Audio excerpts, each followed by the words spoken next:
जन टीवी में स्वागत है आपका। मैं हूं योगेंद्र और जन टीवी के 11 साल पूरे होने पर आप सभी को बहुत बहुत शुभकामनाएं। अब हम चलेंगे कर्नाटक के फैसले की और बात करेंगे उसी की। कर्नाटक का फैसला यूं तो चौंकाने वाली बात लोगों को नहीं लगती। वो इस वजह से एक आधार ये बताया जाता है कि 37 ईयर्स से यही चल रहा है, एक बार वो एक बार वो एक बार वो एक बार वो, तो उसमें तो कोई अचंभे वाली बात है नहीं। लेकिन कुछ चीजें हैं जो चुनाव के दरमियान रही, हम उनको लेकर के चर्चा करेंगे। लेकिन कांग्रेस के लिए राहत की खबर यहां कहें, बीजेपी के लिए नहीं कह सकते। साउथ का एक बड़ा स्टेट उनके हाथ से चला गया। लेकिन बीजेपी के लिए राहत की बात उत्तर प्रदेश है, जहां पे निकाय चुनाव के अंदर 17 मेयर पे कब्जा, मैक्सिमम जगह पे बीजेपी का कब्जा रहा है, यानी कि एक बार भगवा का डंका वहां बजा है। तो ये बीजेपी के लिए राहत की बात कही जा सकती है। आम आदमी पार्टी को पंजाब में राहत की बात है कि जालंधर उपचुनाव में उन्होंने अपना दमखम दिखा करके चुनाव जीता है। लेकिन आजमगढ़ के गढ़ में अपना दल ने अपना परचम लहराया है। खैर, बात कर्नाटक की, और इस पूरे मुद्दे पर चर्चा करने के लिए हमारे साथ भाजपा से मदन राठौड़ साहब हैं, कांग्रेस से अरुण शर्मा जी हैं और हमारे सहयोगी अनिल हमारे साथ में हैं। मैं मदन जी पहला रिएक्शन चाहूंगा, क्योंकि सरकार बनेगी अब कांग्रेस की, इसमें कोई संदेह वाली बात नहीं है, सारी चीजें क्लियर हैं। और आपके हाथ से एक सरकार इंपॉर्टेंट स्टेट्स की जा रही है जहां पे बीजेपी ने काफी ताकत भी लगाई, तो क्या कहेंगे इस पे आप? खैर, सबसे पहले तो मैं आपको बधाई दूंगा। Thank you. आपके जन टीवी ने, अपने जन टीवी ने 11 वर्ष पूरे किए जनता की सेवा करने में, सबकी खबर ले, सबको खबर दे का काम इन्होंने निभाया है। इसके लिए आपको बहुत बहुत बधाई और शुभकामनाएं। लेकिन जहाँ तक कर्नाटक के चुनाव का मामला है, तो देखिए, लोकतंत्र है, लोकतंत्र में जनता का निर्णय सर्वोपरि है, उसके निर्णय को हम स्वीकार करते हैं। लेकिन परिणाम जो विपरीत आए, इसके पीछे हमको और निश्चित रूप से चिंतन विचार करना पड़ेगा। और मोटा मोटी बात सोचें तो जैसे हमारे जो अभी सेठार जिसने पार्टी छोड़ी थी, उसने भी हमको बहुत नुकसान पहुँचाया है, और वो जो नुकसान हम उसकी पूर्ति नहीं कर पाए थे। अनुशासन की हम उम्मीद करते थे, लेकिन वो उन्होंने बगावत कर ली और कई सीटों पर वो हमको और हानि पहुंचा पाए। दूसरी बात यह है कि आखिर कांग्रेस ने भी एक भ्रम जाल पैदा किया वहाँ पर, इस प्रकार जैसे राजस्थान में उन्होंने किया था कि हम इतना कर्जा माफ़ कर देंगे और बेरोज़गारों को नौकरी दे देंगे और भत्ता देंगे, बेरोज़गारी भत्ता, और इसी प्रकार से बिजली बिल्कुल मुफ्त कर देंगे। तो वहाँ पर भी उन्होंने कई यूनिट्स बिजली की मुफ्त की बात की, चावल 10 किलो फ्री में दे देंगे, मतलब ऐसे ऐसे घोषणाएं कर दी। उस घोषणाओं से प्रभावित जरूर मतदाता हुआ है, उसका लाभ कांग्रेस को मिला है, यानी हमको नुकसान हुआ। हमारे कुछ अंतर विरोध 2-3 लोगों ने, जो भी महत्वपूर्ण लोग थे, उन्होंने किया, और कांग्रेस ने जो कपोल कल्पित कहानियाँ गढ़ी, जो झूठे वायदे किए, भ्रमित किया जनता को, मतदाता प्रभावित हो गया कि हो सकता है कि हमको ये लाभ दे, ये थोड़ा होता है, और उसका लाभ कांग्रेस को मिला। बिल्कुल। सुनो अरुण जी, फायदा केवल इनकी कुछ खामियां रही, और आप लोगों ने फ्रीज बीज जो बात की उस पे बड़ा बेनिफिट मिला। लेकिन आज आपके लिए राहत की बात यह है कि इन्होंने बजरंग दल का जिक्र नहीं किया।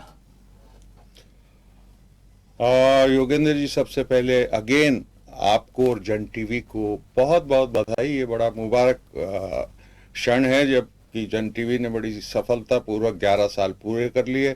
और मैं अपने सब मिलने वालों को भी कहता हूं कि जन टीवी की डिबेट मैं वन ऑफ द बेस्ट मानता हूं जयपुर में, क्योंकि बड़ी इंफॉर्मेटिव और शांति शालीनता से होती है और हर आदमी को अपना पॉइंट ऑफ व्यू रखने की यहाँ पूरी इजाजत होती है, जो कि बहुत अच्छी बात है, प्रजातंत्र का तकाजा भी है। कर्नाटक चुनाव का जहाँ तक सवाल है, ये देश के लिए बहुत अच्छा संकेत मानता हूँ मैं इसे, इस जीत को। ये जीत है कर्नाटक के जनता की, लोगों की, स्पेशली जो गरीब तबका है कर्नाटका का, स्पेशली रूरल कर्नाटका में। और अभी पूरे एनालिसिस तो आएंगे, लेकिन ये स्पष्ट है कि उसने बिल्कुल बिना डरे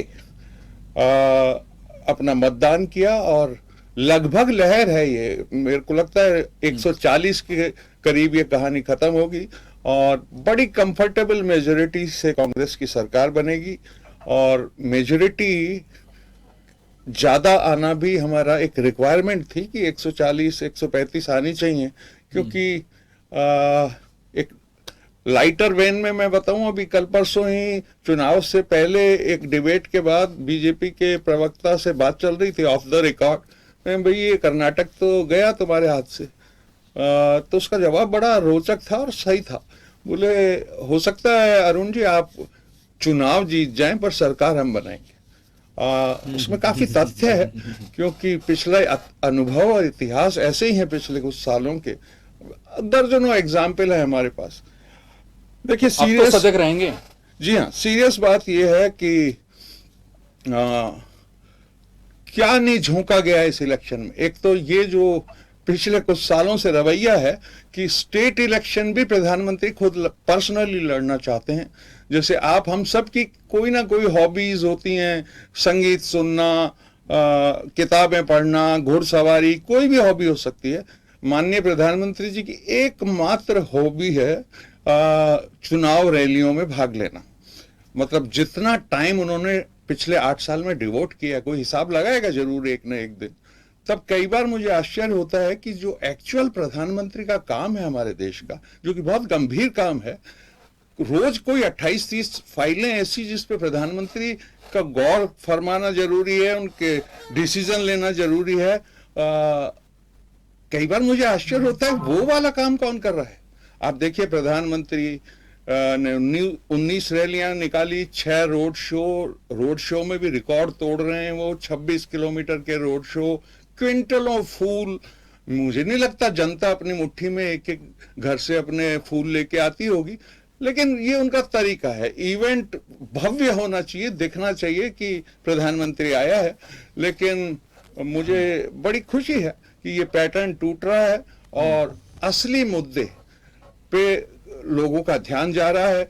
वरना ये कम खतरनाक चुनाव नहीं था। मैं फिर 10 सेकंड में इसकी वानगी बता रहा हूं। प्रधानमंत्री ने हमने जो मैनिफेस्टो में लिखा था कि कोई भी जो वेनस में और संप्रदायों में गड़बड़ी करेगा, जैसे एएफआई या बजरंग दल, उस पे हम सख्त कार्रवाई करेंगे और बैन भी लगा सकते हैं। उसको वो ले उड़े और बजरंग दल और बजरंग बली को बराबर कर दिया उन्होंने, दोनों को एक माना। उन्होंने अपने भाषणों में न केवल बजरंग बली की जय के 6 बार हुंकारे लगाए, बल्कि उन्होंने कहा कि आप जब बटन दबाओ तो जय बजरंग बली बोलो। चुनाव आयोग का रोल तो कमाल का है योगेंद्र जी, किसी ना किसी दिन तो उसको जगना होगा। जब हम डिसाइड कर चुके हैं इस देश में कि ये एक धर्मनिरपेक्ष राष्ट्र है और राजनीति को धर्म में नहीं जाना चाहिए, तो ये नहीं किया जाना चाहिए था जी। होम मिनिस्टर यहाँ कह रहे हैं कि देखिए कांग्रेस सरकार अगर जीत गई भाइयों और बहनों तो यहाँ दंगे होंगे। ये किस तरह की धमकी है? आप मतदाता को डरा रहे हैं, या मैं समझूं कि आप ये भी कह रहे हैं कि अगर हम विपक्ष में आए तो दंगे होंगे? देख लीजिए, लगभग एक ही मायने हैं इस सेंटेंस के। डड्डा साहब कह रहे हैं अगर आपने कांग्रेस को जिताया तो प्रधानमंत्री जी का आशीर्वाद नहीं मिलेगा। हम राजस्थानियों को तो इसका अर्थ मालूम है, हम ठीक से आशीर्वाद नहीं दे पाए। कांग्रेस की सरकार थी, ईआरसीपी अब भी लटक रही है। तो ये स्पेशल इलेक्शन है, सल्यूट है कर्नाटक की जनता को कि वो बिल्कुल बेधड़क बिना डरे। वापस लौटूंगा जी, आपके पास में, जी। मैं अनिल आपके पास में आना चाहूंगा, लेकिन मैं कुछ एक चीजें जो मैं भी कुछ पढ़ रहा था, कुछ वोटिंग परसेंटेज, कुछ इश्यूज उनको लेकर के। एक तो जो करप्शन का इश्यू चला वो शुरू से ही मुझे लगता है कि सरकार के लिए एंटी इनकम्बेंसी बनाते चला गया और बीजेपी उसे नहीं भाप पाई। दूसरा, आज भी लिटरेसी रेट साउथ में कर्नाटक, केरला वहाँ बहुत अच्छी है। बजरंग दल वाला जो मुद्दा था, बजरंग बली के साथ में जोड़ा गया, वो मुझे लगता है कि बहुत ज़्यादा सिरे चढ़ करके नहीं बोल पाया। बीजेपी ने कहीं काफ़ी भुनाने की कोशिश की, लेकिन उसका बहुत ज़्यादा इम्पैक्ट नहीं आया। लेकिन उसका इम्पैक्ट जेडीएस को भुगतना पड़ा। वो जो वोट था वो डाइवर्ट हो रहा था जेडीएस की तरफ, वो मूव कर गया पूरा का पूरा कांग्रेस की तरफ। ये बड़ा बेनिफिट कांग्रेस को मिला है, जो मुझे लगता है कि मैंने अभी कुछ चीजें तलाशी हैं। दूसरा, गुजरात में बीजेपी का ये प्रयोग चला कि वहां हम एक्ससीएम का और किसी का भी टिकट काट सकते हैं, कोई चू नहीं करेगा। लेकिन कर्नाटक में जब आपने टिकट काटा जगदीश शेट्टार और लक्ष्मण साउदी का, कांग्रेस का दामन थाम लिया उन्होंने, और काफी और भी लोग बगावती रहे।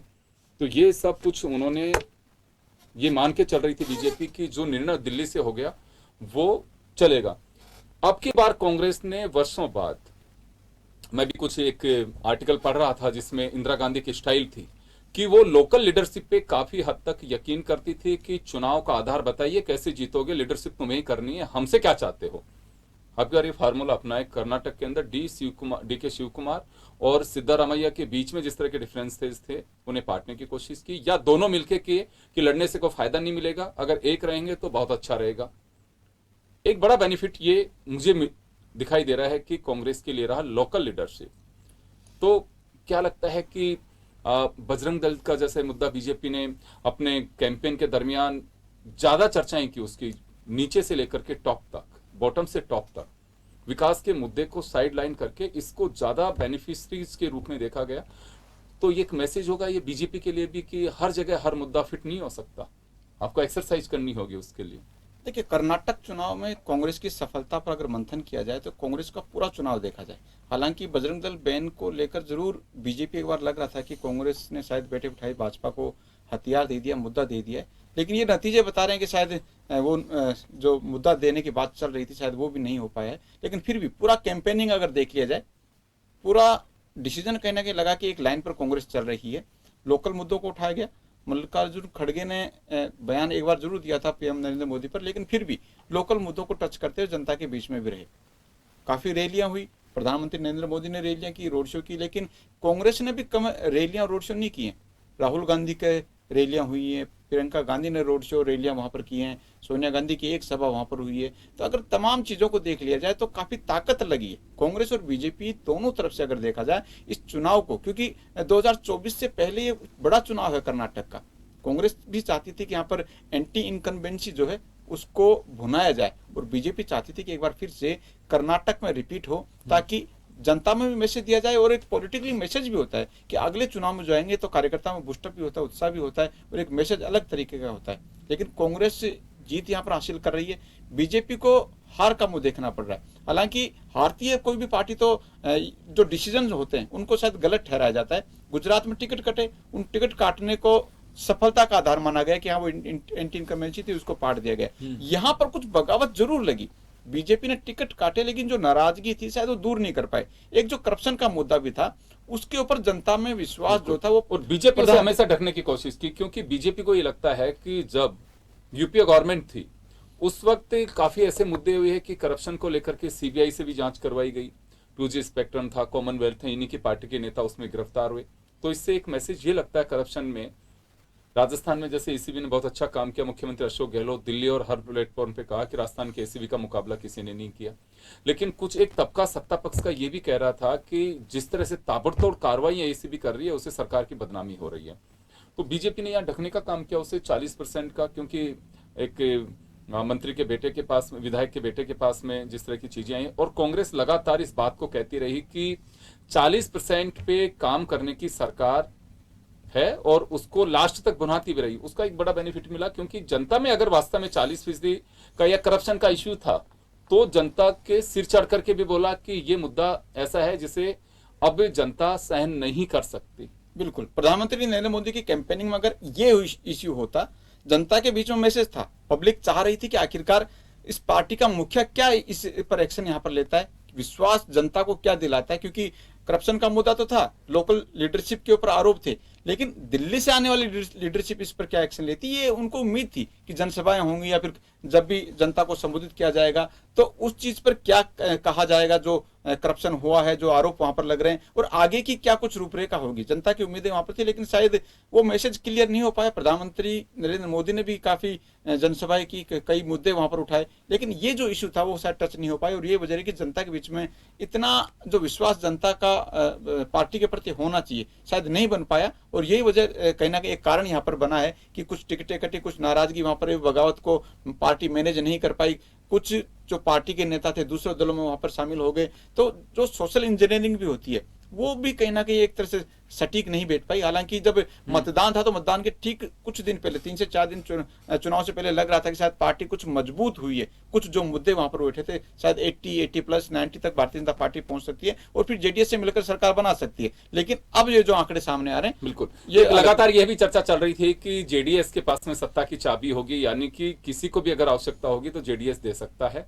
लेकिन यहां चलिए खैर, अब तो सारी चीजें ही बदल गई हैं। जेडीएस को यह भी लग रहा था कि जहां बेनिफिट मिलेगा मैं वहां जा सकता हूं, लेकिन तमाम चीजों पर वहां की जनता ने खारिज किया है और एक क्लियर मेजोरिटी के साथ में सरकार बनाई है।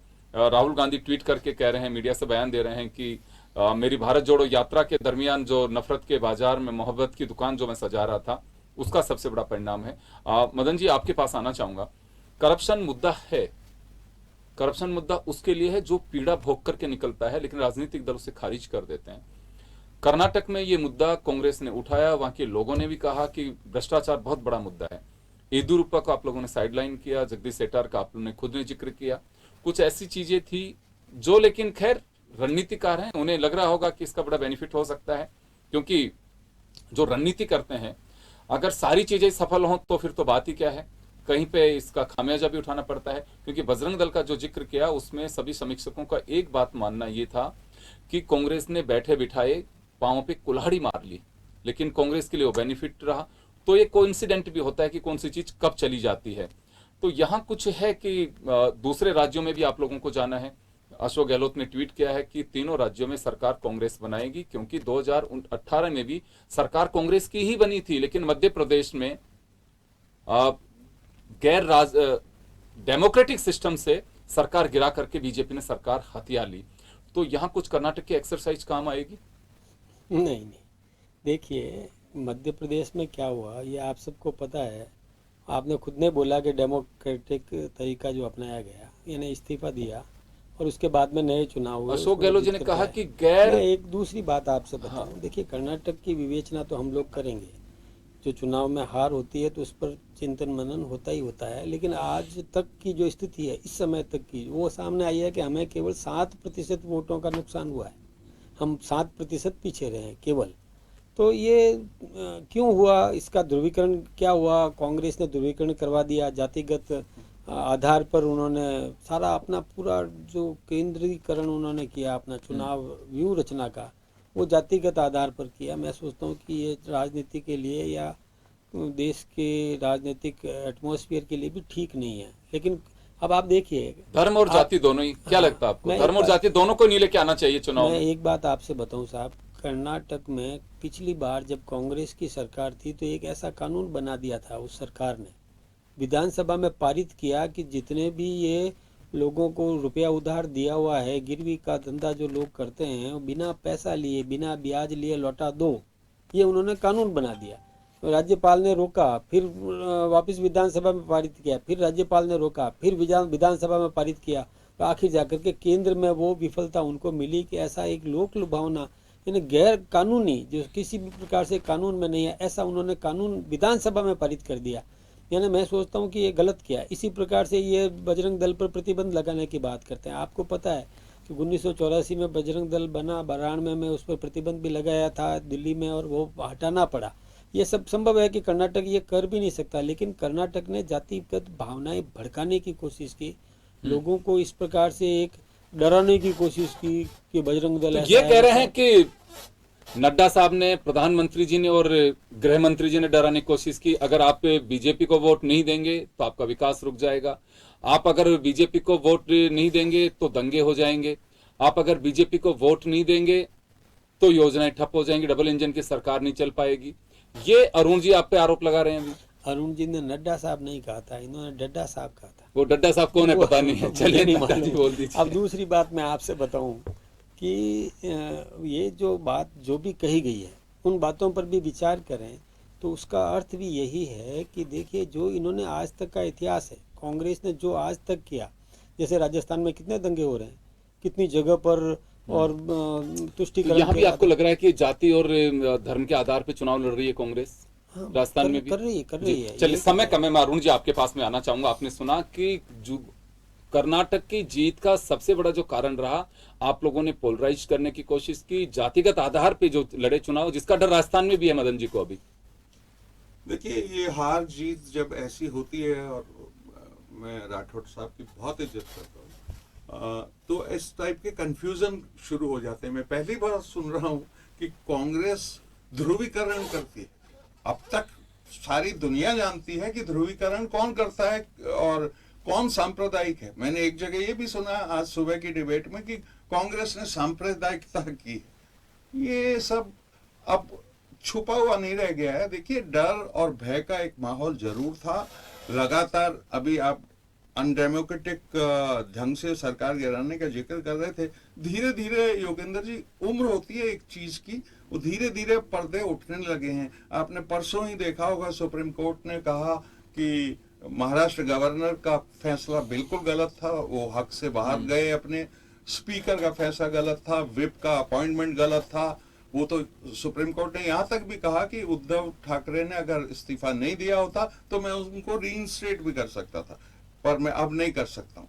इसी तरह दिल्ली, आप पार्टी की वो है, हमारा कोई बहुत उनसे प्रेमालाप नहीं चल रहा है, लेकिन फिर भी देखिए, ये हार को पचा नहीं पाते हैं, क्योंकि उन्होंने प्रचंड मोदी वेव में दिल्ली में 2 बार इनकी जो हालत की, इस बात को भुला नहीं पाए। किस तरीके से उनको सफोकेट किया जा रहा था, सुप्रीम कोर्ट को इंटरवेन करना पड़ा कि जो उस गवर्नमेंट के हक हैं वो तो दो, उसके बिना वो कैसे अकाउंटेबल होगी। उनके सारे अधिकार छीन लिए गए, ट्रांसफर, पोस्टिंग सब सेंट्रल गवर्नमेंट ने ले लिए, जो 2017 तक थे वहां। शीला दीक्षित वहां पर चीफ मिनिस्टर रही हैं, कोई समस्या नहीं थी इस तरीके की।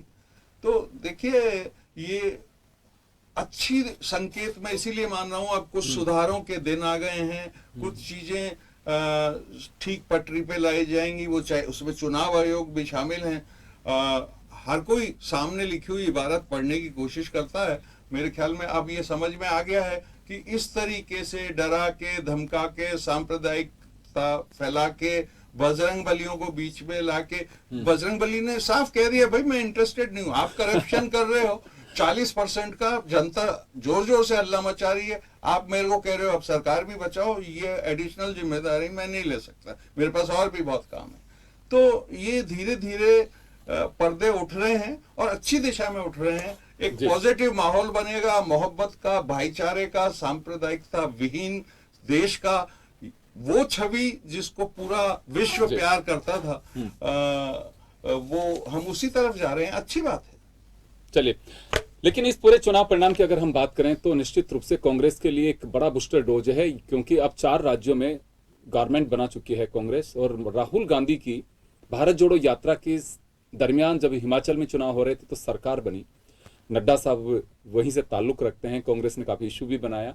लेकिन अब चुनौती खड़गे के सामने थी कि क्या कर्नाटक में राष्ट्रीय अध्यक्ष कांग्रेस के वहां लाज बचा पाएंगे। लेकिन ये एक बड़ा तमगा उनको मिला है, पुरस्कृत कहे जा सकते हैं वो। उसके अलावा सबसे जो बड़ी बात है वो ये है कि बूस्टर डोज के साथ में अब कांग्रेस अपनी एक ताकत का एहसास अपोजिशन में करा सकती है। और जब एकता की बात चल रही है कि प्रधानमंत्री का चेहरा कौन होगा, हालांकि कयास है अभी कौन होगा कौन नहीं होगा, ये एक अलग से एक द्वंद्व चलता रहेगा 2024 के चुनाव से पहले, क्योंकि अभी कौन होगा कौन नहीं होगा, कोई राहुल गांधी को बना रहा है, कोई कुछ कह रहा है। तो अभी मुझे लग रहा है कि बीजेपी निश्चित रूप से बीजेपी के रणनीति का एक्सरसाइज करते हैं और आने वाले दिनों में, यानी कि इसी साल जब 3 राज्यों के चुनाव होंगे वो काफी महत्वपूर्ण होंगे, क्योंकि 2024 से पहले का वो चुनाव और उसके बाद में सीधा ही आम चुनाव होगा, जो मुझे लगता है कि सबके लिए एक गौर करने वाली बात होगी। हर राजनीतिक दल को अपनी एक्सरसाइज उसी तरह से करनी होगी, शायद कर भी रहे होंगे। एक बड़ा इंपॉर्टेंट होगा। चलिए, तो बहुत बहुत शुक्रिया आप सभी का, और कर्नाटक के फैसले में इतना ही। दीजिए इजाजत, नमस्कार।